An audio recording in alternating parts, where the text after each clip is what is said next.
Charting Toward Intimacy covers mature topics. Listener discretion is advised.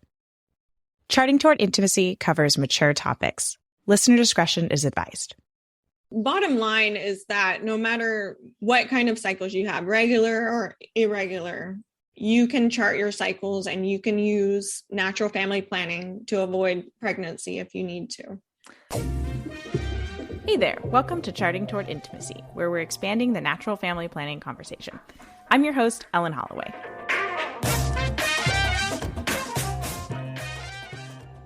Welcome back to another episode. We are right in the middle of our huge series on NFP use through different seasons of life. And this episode is using NFP, trying to avoid when you have irregular cycles. So we're covering both irregular cycles that should be addressed medically, things like, hormone imbalances or PCOS or endometriosis. But we're also covering trying to avoid when you have kind of normal cycle irregularities. So things like postpartum, perimenopause, things like that.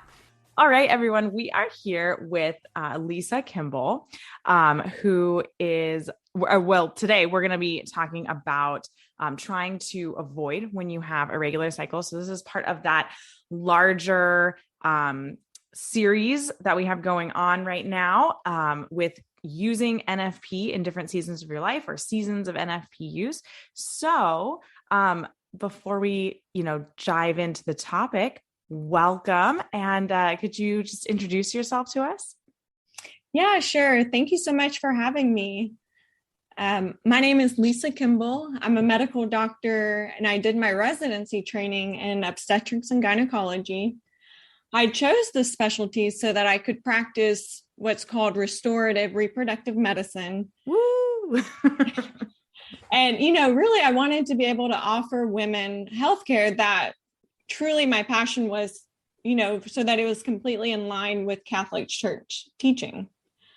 So of course, a big part of practicing that is learning fertility awareness methods or natural family planning and, being able to use that data to chart, to monitor a woman's health.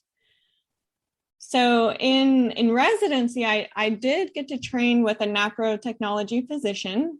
So I'm very familiar with their protocols. And then I'm also certified as a FEM provider. And so both of these, your listeners are probably familiar with this, but both of these fall under restorative reproductive medicine. Right. So that's a little bit about me.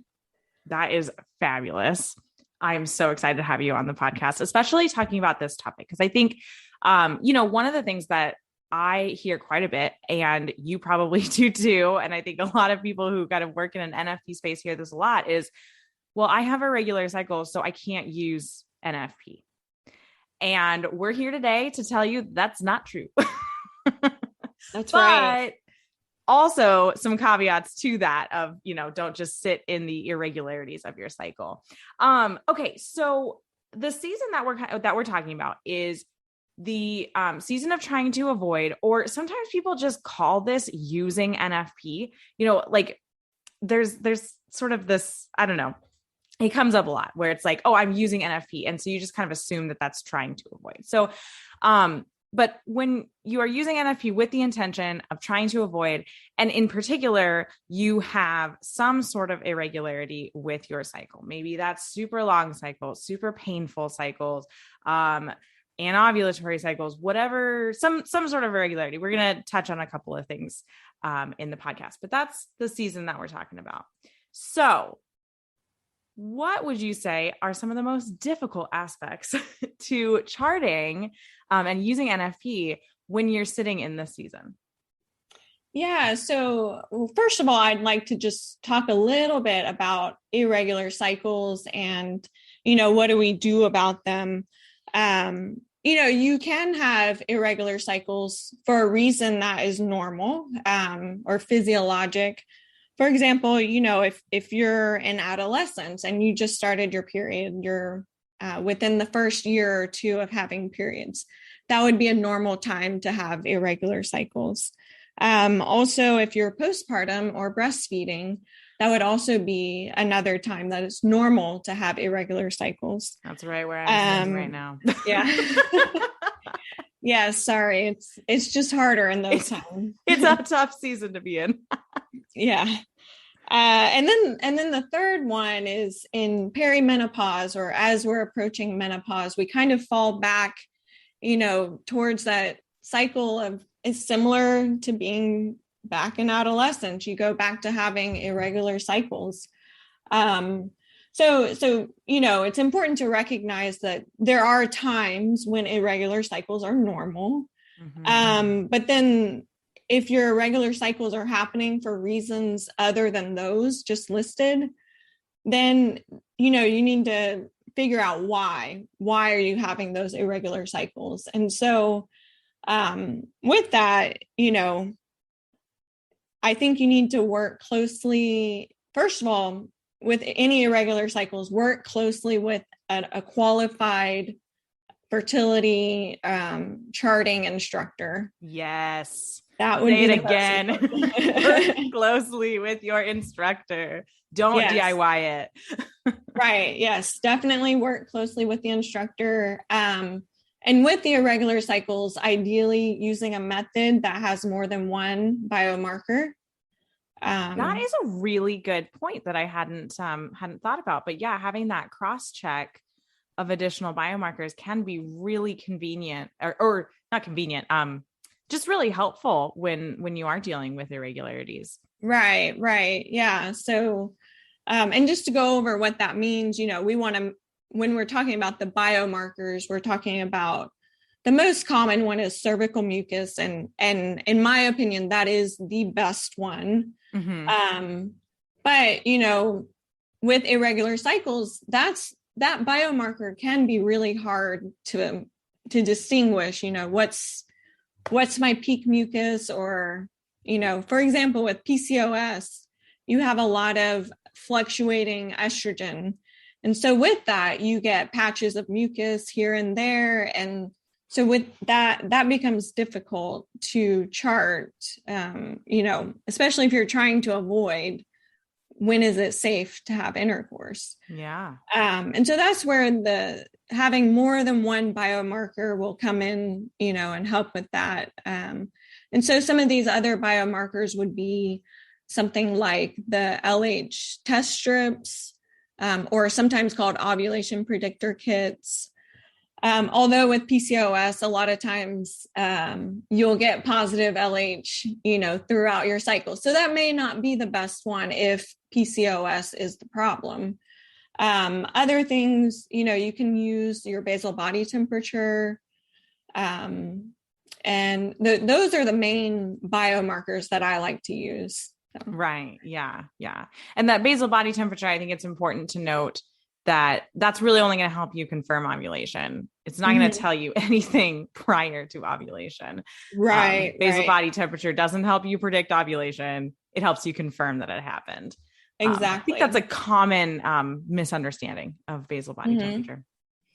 Yeah. And the other newer one, I personally haven't used it, but using like the Prove test strips. Oh, right. Yeah. I've heard so many things about them. I haven't done anything with them, but it would be the same thing, after ovulation occurs, your body produces progesterone. And so it's picking up, it's detecting whether or not you have high progesterone at that time. And so again, that would be another biomarker that would confirm that ovulation has occurred. Right. Yeah. Yeah. So yeah, that was a great, kind of intro into that. So what else is really like difficult about charting during this season? I think, the other important thing to bring up is, with irregular cycles, and especially if you're trying to avoid, this can cause some tension in your relationship. Yeah. So an important thing would, be to communicate with your partner, with your spouse, just making sure you nourish that component. I think that would be an important thing.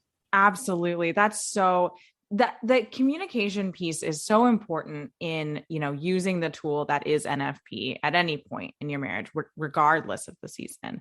But particularly when you have irregular cycles and either if you have irregular cycles and you need to seek medical help for those, or if you're in one of those seasons that has typically irregular cycles like postpartum, that communication becomes just like 100 times more important. And just understand that you're on the same page. And because I think what can happen a lot of times for the woman who is charting is it feels like it's your fault. Mm-hmm. And it's not. This is not something you can control. This is your body either, trying to regulate itself or fighting a disease or, whatever it is that's going on. It has nothing to do with, you can't control it. That's what I'm trying to say. Right. Exactly. So yeah. So having that communication, that's such a good point. So what kind of suggestions do you have for women or couples who are navigating the season of NFP? Maybe we'll start with couples who are navigating this season because they have something they need to get medically looked at for their cycle irregularities. Yeah. So if you're having irregular cycles for a medical reason, basically for a reason other than adolescence, postpartum breastfeeding, or perimenopause, I think it's really important to find a doctor who practices restorative reproductive medicine. In the US, a lot of those doctors are either going to be naprotechnology doctors, or FEM is another one. There's also some people, you might see them here. I know one personally. You might see neofertility is another one. Oh, yes. Yeah. But any of those doctors are going to be well educated on how to find the root cause of, what's causing your irregular cycles. And they're going to offer you treatments other than the birth control pill. They'll do a deep dive into testing, and then their treatments that they offer will be treatments that will work to restore your reproductive function, to try to bring you back into having normal cycles. So I think that, to me, that would be the most important thing. If you're having irregular cycles, to find the doctor that's right for you and work with them to try to, fix your irregular cycles. Definitely. And something else that I thought of as you were saying that, that we already we sort of touched on before when you were talking about the different biomarkers, is that if you're facing a season of irregular cycles, take a look at the method that you're using and kind of take an inventory and find out, is this method serving me correctly in this season? Or do I need to go look into a different method? I think I hear it so often that women postpartum switch to a symptohormonal method because they want to have that additional cross check. And, that's neither here nor there for me. You can do whatever you want. For some women, just tracking mucus postpartum works fine. But it's important to take an inventory of that, because if you are using a method that's not suited properly for you, especially if you're trying to avoid and you have these cycle irregularities, it can just cause even more stress and harm on the relationship and on your mental health. Yes. I hear that a lot. Especially, I know we're not really talking about infertility, but, it all ties together. You have to find the method that works for you. Because and the more biomarkers you add, it definitely it can add stress, and along with that, stress on the relationship, things like that. So yeah, I agree. That's a really good point. So important. Do you have any other kind of tips or suggestions for women who are navigating a season of irregular cycles? I guess bottom line is, even with the irregular cycles, you can still use natural family planning. I did have a patient in residency who she has, and she didn't have irregular cycles, but it always just really impressed me because she was Catholic, but she had a heart condition that if she gets pregnant, she would likely die. And she had all these doctors urging her, you need to be on birth control, you need to be sterilized. And, she stood her ground and didn't want that because of her faith. And, she was determined to use natural family planning to avoid pregnancy. So that's an amazing story. Oh my gosh. Yeah. Yeah. I mean, just knowing there are women out there who are that convicted, I mean, bottom line is that no matter what kind of cycles you have, regular or irregular, you can chart your cycles and you can use natural family planning to avoid pregnancy if you need to. I couldn't have said it better myself. I think I agree that is just such an important point, such an important kind of bottom line is, look, this is something that you can use if you have irregular cycles. And in many cases, actually charting your cycle with a fertility awareness-based method will help you to determine what that irregularity is. And a doctor can help you, a specifically trained doctor, not just any doctor. Right. Yes. Can help you to, take care of whatever that is or mitigate it or, whatever it is. Cause there are many, many different ways, or reasons for having irregular cycles. Right. But yeah. And then just on kind of the other side of that, the seasons, when you have, naturally irregular cycles, it's just important to note that you can still use natural family planning to avoid a pregnancy during those times. It is going to be harder. And so, just kind of repeating what we were talking about earlier, you need to communicate during those seasons. It's so important. Because it's so much harder because it's going to be more strain on the woman who's charting. It's going to be strain on the relationship because there's probably going to be more abstinence than typical. And that communication can really, bolster your intimacy outside of the bedroom, with your spouse. Right. Yes. That both of those are great points. And I just wanted to add in there, as far as working with a doctor, we can find the cause for the irregular cycles. You have to find the right doctor though. Yes. But, even between FEM and naprotechnology, they both are wonderful, but even between the two, there's differences. And for example, FEM uses very, very strict reference ranges when it comes to looking at the different hormones. They do a very in-depth hormone profile. And so with that, they have a lot of tools in the bucket that they can use to try to balance all of those hormones. So definitely work with a doctor who's willing to dive deep into looking for the cause. Yes, definitely. And I'm going to link in the show notes, just, the main NAPRA website, the main Fem Health website, and then also the Neo Fertility website if you're interested in kind of learning more or finding a doctor. Yeah. Well, yep. Dr. Lisa, thank you so much for coming on the podcast. This was fantastic, a great conversation. I appreciated everything that you had to share with us. Yeah. Thank you for having me. I would just say one more thing to your listeners, to spread the word about restorative reproductive medicine. A lot of people don't know about it.